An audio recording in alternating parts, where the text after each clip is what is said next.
for some reason he becomes available, the Chargers should absolutely try to trade for someone like Justin Jefferson, even with the huge payday that he has coming up. You are Locked On Chargers, your daily podcast on the Los Angeles Chargers, part of the Locked On Podcast Network, your team every day.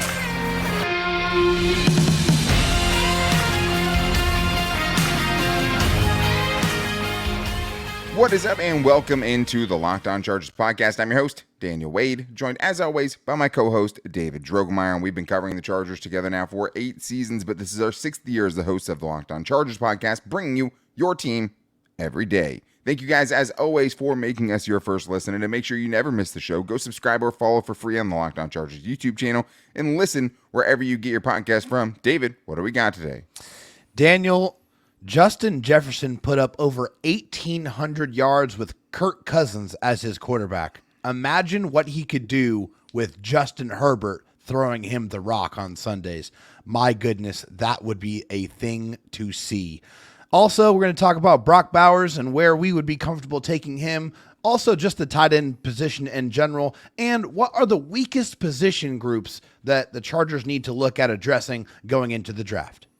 Yeah, a lot to get into. Fan mail question day. And I mean, what I would give for Justin Jefferson is probably more than most would. But today's episode is brought to you by FanDuel. Make every moment more right now. New customers get $200 in bonus bets with any winning $5 bet. That's $200 if your bet wins. Visit FanDuel.com/lockedon to get started. David, I know a lot of Chargers fans, especially in the wake of the Keenan Allen news, have been reaching for something, hoping for something great. And I know that a lot of fans have wondered, hey, maybe you go get someone like a Justin Jefferson, which it goes without saying the Chargers should be interested in it. But we did have a question from Donnie who brought this up. Let's hear what he has. What's up, guys? This is Donnie from Wisconsin. Super devastated about the Keenan news. I'm trying to make myself feel better here. If we could trade the 5th overall pick for Justin Jefferson, would you do that knowing you have to give him a huge extension? Or would you rather just take Nabers or Marvin Harrison at 5, whichever one's there? Let me know. Later.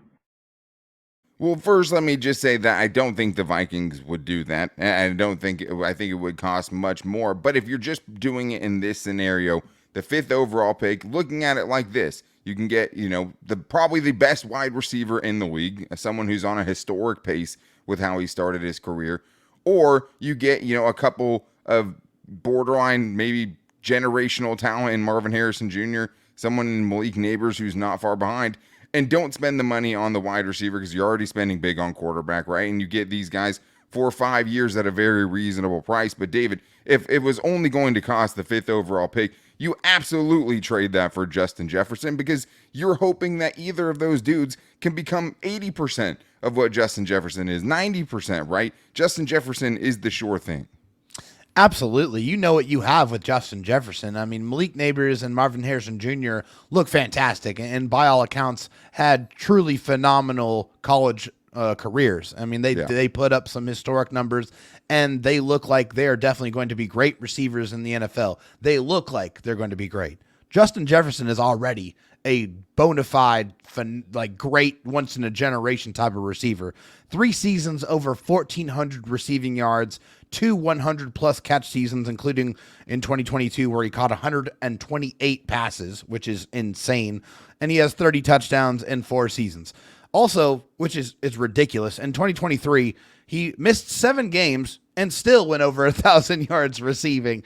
Justin Jefferson is one of the most special talents that we have in the National Football League today. He is truly incredible. He is a game wrecker, a game changer in every sense of the word. Pairing him with Justin Herbert would be an absolute coup. It's something we've always wanted and definitely would make me feel a whole lot better after having to move on from Keenan Allen. Yeah, and I think that him and Keenan Allen situations are so much different, right? Yeah, the Chargers didn't necessarily want to extend Keenan Allen or, we didn't see an extension get done. And the difference is obviously Justin Jefferson is 24 years old. So there's not anyone that's going to say, hey, this guy can't be part of the future. I think the downside is obviously you might have to pay him $35 million. There's a good chance, per season, there's a good chance he wants to be made the highest paid non-quarterback in the NFL. Right now, Tyreek Hill makes the most at $30 million for wide receivers, but Nick Bosa is at $34 million as far as non-quarterbacks and what they're getting paid. maybe there's a chance you can get him for, 32, 33, but reportedly he turned down $30 million from the Vikings already. They haven't been able to come to an extension. Like I said, I don't think the Vikings would do it, but he's also not locked up yet under contract. So there obviously is space there for those teams to try to have to do that. But I think if you're looking at what it would actually cost, though, probably the best two examples, Davante Adams a couple of years ago went for a first and a second round pick to the Raiders from the Packers. So, and Justin Jefferson's better than him and younger than him, right? And then Tyreek Hill went for an absolute haul when he went to the Miami Dolphins. He netted a first, a second, 2 fourths, and a 6th round pick. So that's much closer, I think, to what you're looking at for a Justin Jefferson trade, David, because I think you do have the 5th overall pick, and that's worth more. I think the Raiders had the 22nd overall pick, right? And in the 50s for their 2nd round pick when they traded for Davante Adams. So 22nd and the 5th overall are not nearly the same. But there's a good likelihood, David, that the bidding starts, if this was to become a thing, at 2 first-round picks. Would you still be down to do it at that price?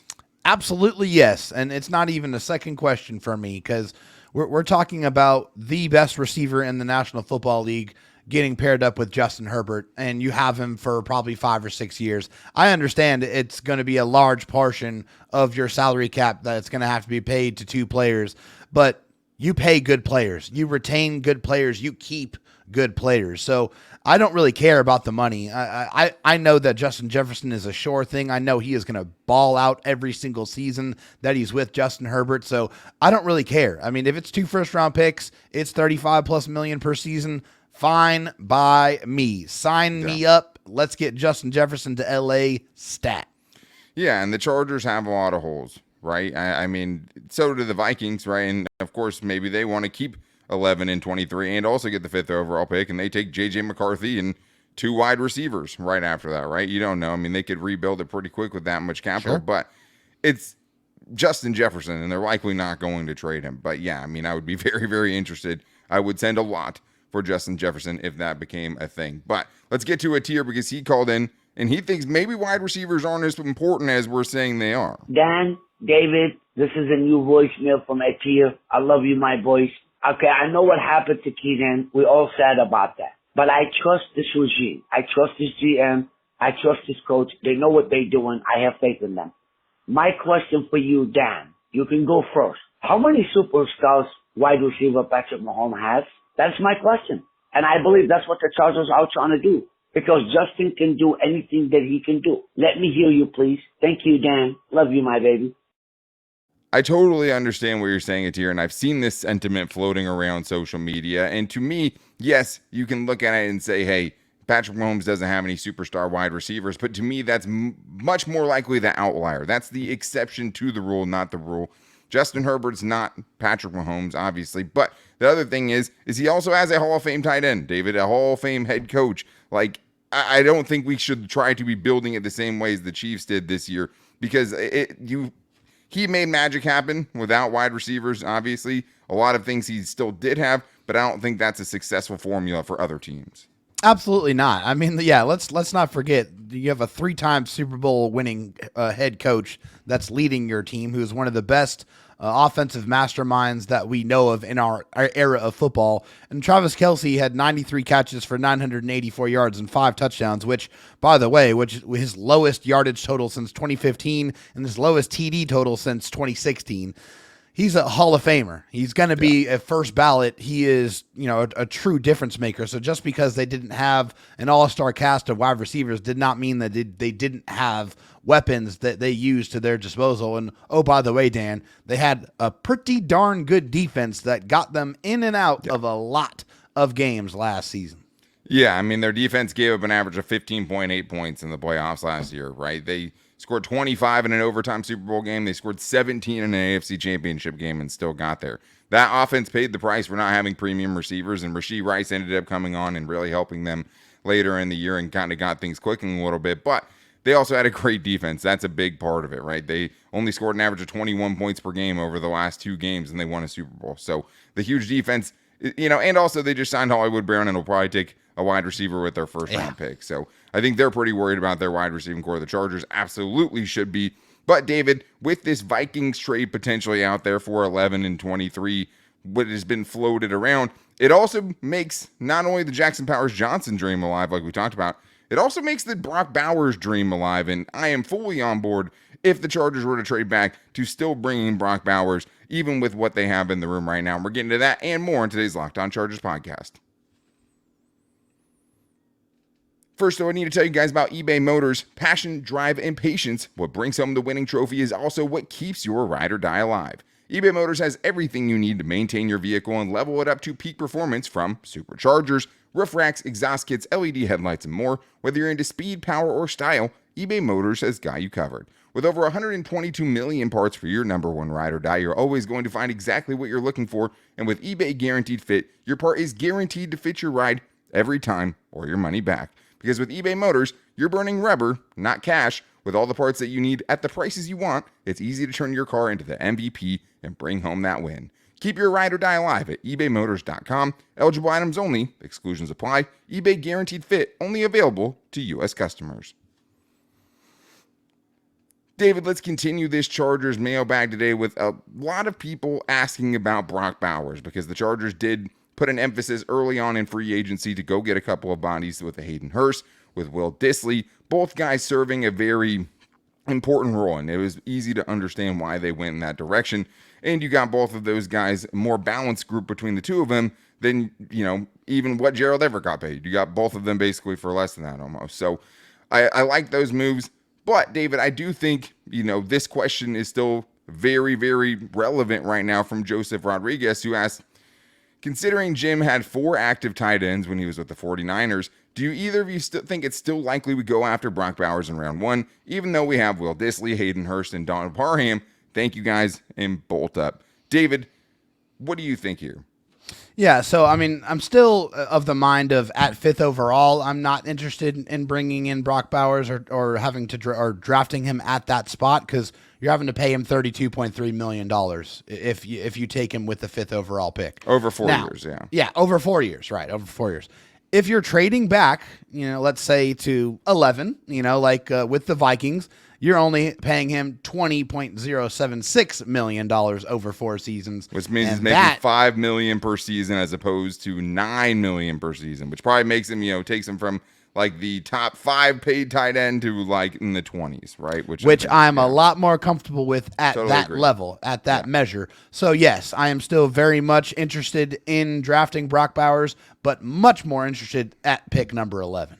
Yeah, we said it would probably be less likely they would take Brock Bowers at 5 when you saw the moves they made at tight end. They were giving themselves some flexibility to not be kind of Brock Bowers or bust potentially in the first round. But now that, the 11th pick is out there and could be coming to the Chargers if the Vikings don't trade up with the Cardinals, because right now it feels like, hey, if the first 3 are all going to be quarterbacks, 4 is very much going to get a haul if the Cardinals decide to trade out of there, right?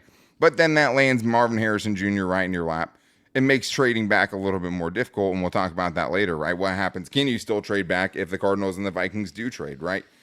And it's also 4 quarterbacks, so the quarterback tax is there. But if the Cardinals don't do that, there's a great chance the Chargers do it, because they could get in front of the Giants, who could still take a quarterback. The Vikings could, right? And then they could still get the quarterback, whether that's J.J. McCarthy or whoever it ends up being there.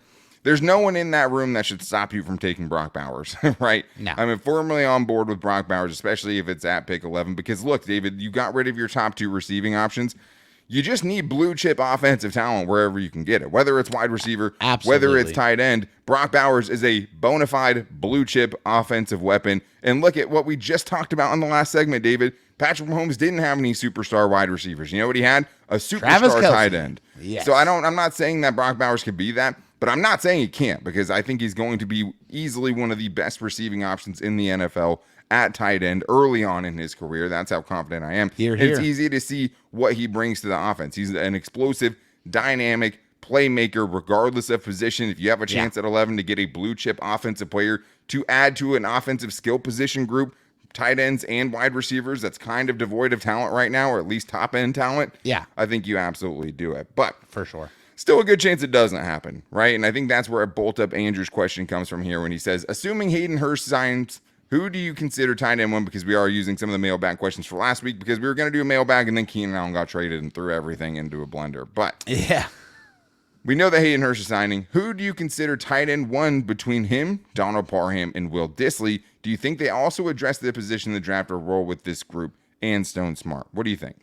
Yeah, so tight end 1 for me is Hayden Hurst. I think he's the main receiving target, at least in that room. He's the only guy that has 2 seasons of 50-plus receptions in a season. The other guys are not much or do not have a lot of catches on their resume. Then I got Will Disley as your tight end 2. Primarily going to be your blocking tight end, but don't completely sleep on him as an offensive option. I think he's a guy that, as they continue to use him as a blocking tight end, maybe set up some play action options for him. I can definitely see that. Also, he's got a 3-year deal. And Donald Parham Jr. is a guy that, potential is the word when you talk about Donald Parham.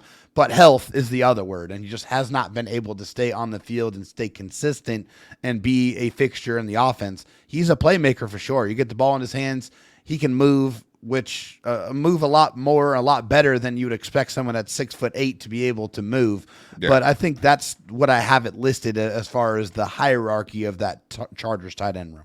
Yeah, I'm pretty close to just agreeing with you right on there. I mean, to me, what I would say is Donald Parham is definitively tight end 3 right now. Yeah. I think it'll be a competition between him and Hayden Hurst and who is going to be that, primary receiving option. But when you're looking at, the production for their career, Hayden Hurst is a much more accomplished, receiver than Donald Parham is. And I think the other thing is obviously Hayden Hurst has a relationship with Greg Roman, and we've talked about it before. The best players play, not the best names. You have to hope that if Donald Parham goes out there and balls out, that he definitely could take Hayden Hurst, slot as that receiving option, or the main receiving tight end option. You don't know, though, and it's just if you're putting your money on someone, you go with the dude who's done it the most, right, in Hayden Hurst. So I think both of those guys specialize as receiving options. I think Will Disley's role is carved out no matter what, because like you said, I think he's just good enough to be kind of the perfect option where it's like, hey, when he's on the field, you think they're going to run because he is such a good run blocker, and then you can kind of pull one over their eyes with a pass to him, right, or running play action with him. So I think it's pretty definitively Hayden Hurst and Will Disley is kind of 1A and 1B, depending on what the Chargers are trying to do offensively in that series or in that moment. But I think Donald Parham right now has a pretty good chance to have a pretty insignificant role in this offense, unless he can have a pretty special, preseason. Still wouldn't be surprised if they added a tight end in the draft either, Daniel. It's still we've both been on board with that, like a Brock Bowers, right? Like we just talked about. But no, I could still see them kind of getting someone to season, right? Especially a receiving option now that you have Will Disley signed for 3 years, and that 3 years is important, like you brought up. Yeah. But let's get to this from Lewis Benson here, one of another great question asker. A lot of these guys have asked a lot of questions, and we appreciate all of the everydayers out there. But he asks, do you agree with my draft wish list? Marvin Harrison Jr. at 5, Nabers at 5, Bowers at 11, and cornerback or offensive line at the 15-ish, and then go second round wide receiver. What do you think? Yeah, I think you got a great list here, Lewis. I definitely would absolutely love Marvin Harrison Jr. at 5. That would be the dream pick for me. A 1A situation is probably Malik Nabers. I love the way he separates, love the way he gets open, and I just want to see that type of receiver get paired with Justin Herbert. We haven't really seen that in his NFL career. Brock Bowers at 11, I think, is perfect. We already touched on that. And then also, I think at 11, Terrion Arnold is also kind of interesting for me as well. I really like the way he plays the game. I think he's a very sound corner. He's a guy that has a really, really high upside for me. And also, offensive line, it'd have to be somewhere in the mid-teens for me to be interested at that point in time. I just feel like the skill positions need to be addressed first and foremost. Yeah, I would agree with you. I would say, hey, I would throw Rome Odunze in there at 11 too. Totally good with taking him at 11. Agreed. He would be, it'd be probably Bowers then him, just based on the player, even though the positional value makes it a little bit closer. I think the really hardest thing here is like deciding whether to trade back or to take Malik Nabers, because right now it kind of feels like it's hard to envision a scenario where the Chargers end up with Malik Nabers, because if the Cardinals don't trade out, they take Marvin Harrison Jr., right? For the Chargers, is someone still going to be willing to trade up with them? Would the Vikings be willing to trade up, not knowing who that quarterback is going to be? Is the right quarterback going to be there for them to trade up? It seems like it. I mean, they're gung-ho on, trading up with somebody, but it would be hard to pass up on Malik Nabers. Like, even if the Chargers get Marvin Harrison Jr., that's a dream scenario, right? Yeah. I'm still going to be a little bit sad that they didn't get Malik Nabers. And it's not to say that Malik Nabers is better, right? They're totally different receivers, but it would still make me a little bit sad because even just watching Brian Thomas Jr. the other day, like watching Malik Nabers in those games, it's impossible he just pops, to miss him. man. Yeah. It's so hard. It's going to be so hard to pass that, but like, how do you turn down 2 first-round picks? You know what I mean? It would be very hard to do with all the holes that they have. But yeah, I would be good with going corner and then offensive line if they get down in the teens. Brock Bowers very much alive at pick 11. But trade back or Malik Nabers, that's a conversation we're definitely going to expound on in a different show because that is a really, really tough option because I love Malik Nabers. But we do have more to get into this Chargers mailbag show, including what are the weakest position groups on this team as free agency is dwindling down a little bit and we head towards the draft. We're getting into that and much more in today's Locked On Chargers podcast. First, though, I do need to tell you guys about FanDuel. Say goodbye to the busted brackets because FanDuel lets you bet on every game of the tourney. Whether you're betting on a big upset or a 1 seed, it's time to go dancing on America's #1 sportsbook. And that's a great point there just because everyone is going to have their bracket busted at some point. That's just going to happen. It is the biggest sporting event outside of the Super Bowl, and when you combine all the games together, it's pretty darn close. But you can keep betting with FanDuel, and right now, new customers get $200 in bonus bets if your first $5 bet wins. That's $200 to use on point spreads, money lines. You can even pick who's going to win it all. That means, though, you can put $5 on a #1 seed to beat a 16 seed, right? The most likely thing, if you hit on that, you get those $200 in bonus bets. But we all know what the magic is about. It's about finding the underdogs. It's about finding those great odds on the underdogs and all the great promotions that FanDuel has going on for this tournament. It is take the days off of work type of sporting event coming up this week, and you guys want to make sure you're with FanDuel. So visit FanDuel.com/lockedon and bet on college hoops until they cut down the nets. David, let's continue this Chargers mailbag here, especially talking about what the biggest needs are, because I think when you're looking at, the weakest position groups, it goes hand in hand with kind of what the Chargers have to do from this point going forward, knowing, and even while we've liked what they've done so far. But suddenly the Chargers, last year you'd say wide receiver, maybe their strongest position group. Doesn't feel that way anymore. But I also need to tell you guys, after the show, make sure you guys are checking out Locked On Sports Today, the first ever 24/7 national sports streaming channel that's going on giving you everything from every sport the way that only the local insiders know how to cover it, people that are covering their team every day, because it is Locked On your team every day. But we do have a great question here, David, from Blue Blitz, who is asking, what is the weakest position group going into the draft? To me, there's 2 that stand out.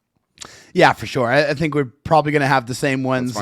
It's offensively, it's the wide receiver position. Hello. Don't have a #1 or #2 wide receiver as we're looking at it right now. And then on defense, it's the cornerback position. That's why the Chargers are meeting with Christian Fulton, one of the corners that's a free agent at this point in time. Because they know that cornerback room is very thin. They probably need an outside corner and a slot corner, and they need at least a couple of wide receivers. So both of those position groups need to be addressed. I think we're probably more so going to see wide receiver in the draft, and then corner I'd like to see in free agency and in the draft. I think they can double dip at both of those positions. Yeah, I think that's easily the 2 that stand out to me the most. And I think it's because if you're looking at the top end of each of those positions, like Josh Palmer to me and Asante Samuel Jr. are both pretty close, where it's like both of them are good. Both of them are probably, they're quality CB2, players. Low-end CB2, low-end wide receiver 2. Like I've talked about before, I think maybe we're being a little bit too down on Josh Palmer. I think durability is an issue, but I think he's shown that he has wide receiver 2 ability, but still, Quentin Johnston hasn't even showed that he can be wide receiver 3 ability, right? So it's like, it feels like you have to fill multiple spots. You need to add a ton of juice to that room. And I think with the cornerback room, it's Asante Samuel Jr., Dean Leonard, and Jasir Taylor. And that's it, right?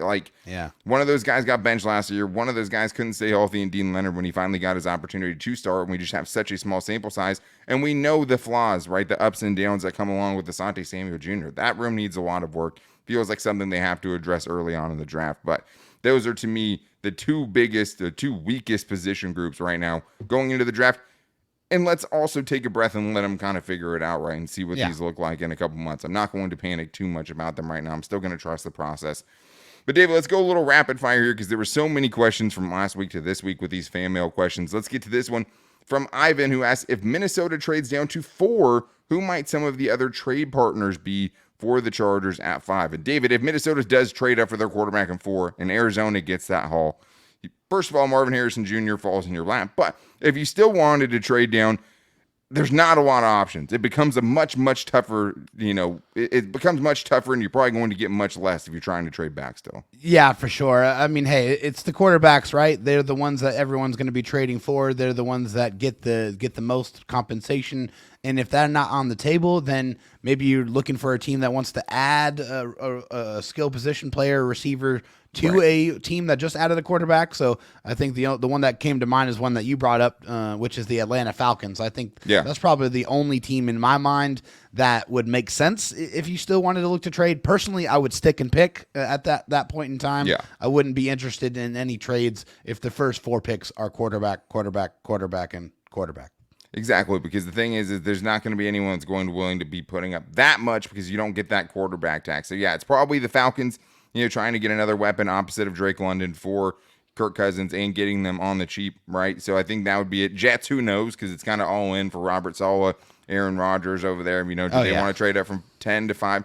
I don't know if Mike Williams, even though he just signed there, stops you from wanting another receiver. But it's rapid fire. I agree with you. I'm sticking there. It becomes a lot harder and less worth it if it's not with the Vikings. But this is from Sharp, who says, did Jim Harbaugh actually buy that RV and park it outside of the stadium like he wanted, David? That is a question I know many people were wondering. Yeah, he did get the RV, but according to new Chargers tight end Will Dissly, he actually parked his RV down by the beach. So not at the stadium, at the beach.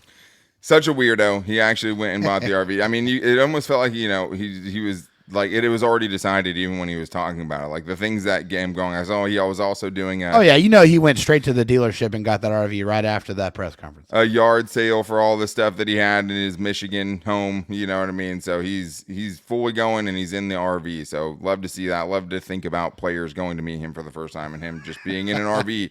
As a coach that we know is already one of the highest paid coaches in the NFL already. But let's get to this one from Big Daddy E. This is a good one. Chargers Mount Rushmore. Who you got? LT, Lance Allworth, Antonio Gates, Dan Fouts, Phillip Rivers, Kellen Winslow, Seau, Keenan Allen, Don Coryell, Mix, Merriman, someone else. Remember, you can only pick 4. Good luck. David, this is tough. Coming up with only 4 of these. Who did you end up going with?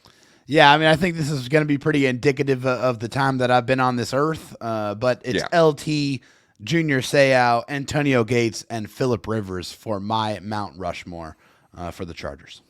Yeah, same. I had the same exact one. It was close for me with Antonio Gates and Keenan Allen. But Antonio Gates, obviously, Hall of Famer, no doubt about it, even though he should have been in first ballot and he wasn't.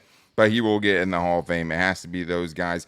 Because these are the guys I've all watched play live, right? It's hard for me. Yeah. Kellen Winslow, I'm sure, deserves to be in the conversation. Like, Dan Fouts to me, I mean, Phillip Rivers is going to be my guy. Maybe Justin Herbert surpasses him on that list, and that's still going to be pretty hard to do. Keenan Allen, very, very close. But to me, it's Seau, it's Antonio Gates, it's Phillip Rivers, and it's LaDainian Tomlinson. Because all those guys are, Hall of Famers in their own right? And all guys that really gave the Chargers the only run of prominence that we've seen from them. Let's get to this last one from JT the Nut. How many things am I legally allowed to break if the Chargers take Joe Alt, the offensive tackle, at 5? Oh, man, I got to be asking myself that same question. If they take a tackle, no matter who it is at 5, I am going to lose my ever-loving mind. Yeah. They better not even entertain that possibility.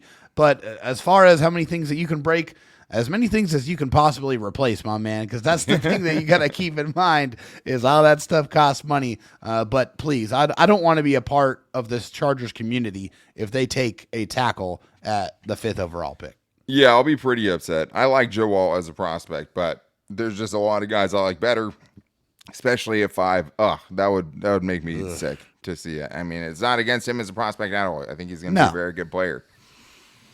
It has to be Malik Nabers. It has to be Marvin Harrison Jr. I could stomach some other guys. Like an Odunze, I could get it if you just like him better, right? Brock Bowers, you could talk yourself into that. I understand it. Joe Alt, no. And I think that's the scary thing, right? Because the Chargers are in a new regime where we just don't know. Yeah, we don't know. We have no idea. Like they could totally go off the board. You're going to take, samples from Joe Ortiz when he wasn't the general manager, or Jim Harbaugh when he was a head coach. There's just over no 10 sample size years there, ago. yeah. You know, like either one of those feels like you're not going to get like a true indicative, sample of what you can expect from this new regime in their first draft class, especially because they usually pick as high as the Chargers have. The Ravens haven't been picking 5th overall or better in how long? 20 years? Long Last time. Yeah.